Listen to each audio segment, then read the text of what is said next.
9월 27일 수요일 아침입니다. 오늘 하루도 하나님과 함께 동행함으로 승리하는 삶을 사는 빈내리 성도님들 되시기를 기도합니다. 오늘 하나님께서 우리에게 주시는 말씀은 히브리서 12장 28절에서 29절까지 말씀입니다. 우리 함께 말씀을 봉독하도록 하겠습니다. 그러므로 우리가 흔들리지 않는 나라를 받았은즉 은혜를 받자. 이로 말미암아 경건함과 두려움으로 하나님을 기쁘시게 섬길지니 우리 하나님은 소멸하는 불이심이라. 아멘. 오늘 히브리서 12장 18절에서 29절까지의 말씀은 옛 언약과 새 언약을 말씀하면서 두 언약 사이를 대조를 하고 있습니다. 18절과 21절에는 시내산에서 옛 언약이 세워졌을 때를 묘사를 하고 있습니다. 그래서 시내산은 어둠과 불로 뒤덮인 두렵고 떨리는 그러한 곳으로 묘사되죠. 이스라엘 백성들은 하나님의 음성을 듣고 또 율법을 받아들일 때에 그들에게는 두려움으로 가득 차 있었습니다. 22절에서 24절에 보면 새 언약의 성도들은 옛 언약의 성도들과 좀 다른데요. 하나님에 대한 어떤 두려움이라기보다는 기쁨과 경외심을 갖고 있음을 그렇게 말씀합니다. 옛 언약과 달리 새 언약은 은혜와 용서로 특징 지어지고 있는 바로 예수님께서 아벨의 제사보다 더 나은 제사를 드림으로 가능했다라고 말씀합니다. 그래서 마지막 25절에서 29절까지는 그럼에도 불구하고 이스라엘 백성들이 시내산에서 그랬던 것처럼 하나님의 음성을 듣는 것을 거부하지 말고 하나님의 거룩하심을 인정하면서 경외심을 가지고 하나님께 예배하라라고 본문을 말씀하고 있습니다. 특별히 우리가 읽었던 이 본문은 옛 언약에서 새 언약으로의 전환을 강조하고 있습니다. 두려움에서 하나님에 대하여 두려움에서 은혜와 용서로의 어떤 전환을 강조하고 있습니다. 그러나 동일하게 성도는 경건한 마음으로 하나님께 나아가며 또 하나님의 사랑의 표현으로 하나님으로부터 오는 징계를 할지라도 겸허히 받아들이고 또 하나님의 거룩하심을 경외하는 마음으로 하나님을 예배하도록 격려하고 있습니다. 은혜와 용서로 표현되어지는 이 새 언약 아래에 있는 우리들이지만 경건함과 두려움으로 하나님을 기쁘시게 하라라는 말씀이 오늘 말씀입니다.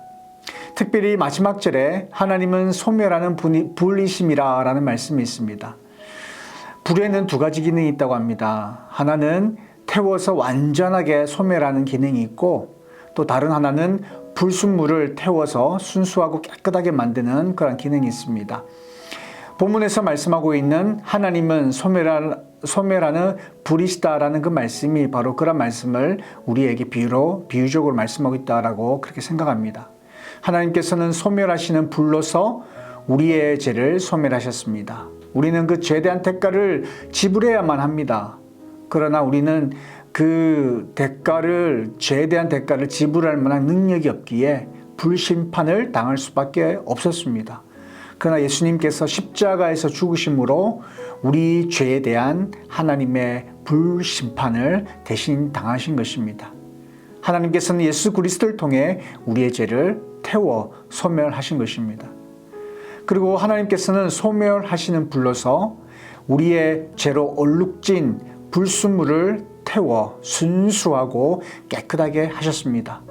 연약한 부분을 고치시고 태워서 하나님의 거룩한 군사로 연단시켜 가시는 겁니다. 하나님의 백성들이 거룩하고 하나님의 자녀다운 삶을 살 수 있도록 때로는 불로 그런 불순물들을 태워서 단련시키기도 하고 또 그것을 통하여 정금과 같이 하나님께 쓰시는 하나님께 쓰임받는 종으로 만들어 가시는 겁니다. 사실 이 구절은 신명기 4장 24절을 인용한 구절입니다.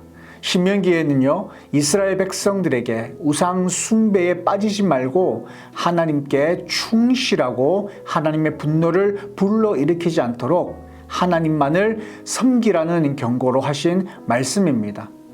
하나님의 은혜에 대한 그러한 확신, 우리가 지금 살아가는 이 시대, 새 언약의 시대는 은혜와 용서로 표현될 수 있는 이 시대이기 때문에 그러한 부분만 생각하다가 배교하는 자에게 끔찍한 심판이 기다리고 있다라는 그 진리를 결코 잊어서는 안 된다라는 말씀으로 오늘 우리에게 주신 말씀이다, 그렇게 생각합니다. 비록 우리는 은혜의 시대에 살아가고 있지만 하나님을 경건함과 두려움으로 하나님께 기쁘시게 하나님을 섬기는 저와 여러분의 삶이 되어야 할 것입니다. 은혜 속에 살아가지만 잊지 않고 경건함과 그 두려운 마음으로 하나님을 섬기며 예배하며 또 하나님을 기쁘시게 하는 저와 여러분의 삶들이 되기를 주님의 이름으로 축원드립니다. 다 함께 기도드리겠습니다. 오늘도 좋은 말씀을 주신 주님 감사합니다. 말씀으로 마음으로 함께 하시는 성령님 감사합니다. 항상 느껴지지 않더라도 주님께서 지켜주심, 보호하심을 통해 우리가 살아갈 수 있음을 고백합니다. 감사로 또 하루하루 날마다 찬양함으로 더 단단히 세상에서 하나님의 자녀로 살아가는 저희 되게 도와주세요. 주님, 특별히 교회를 위해 기도드립니다.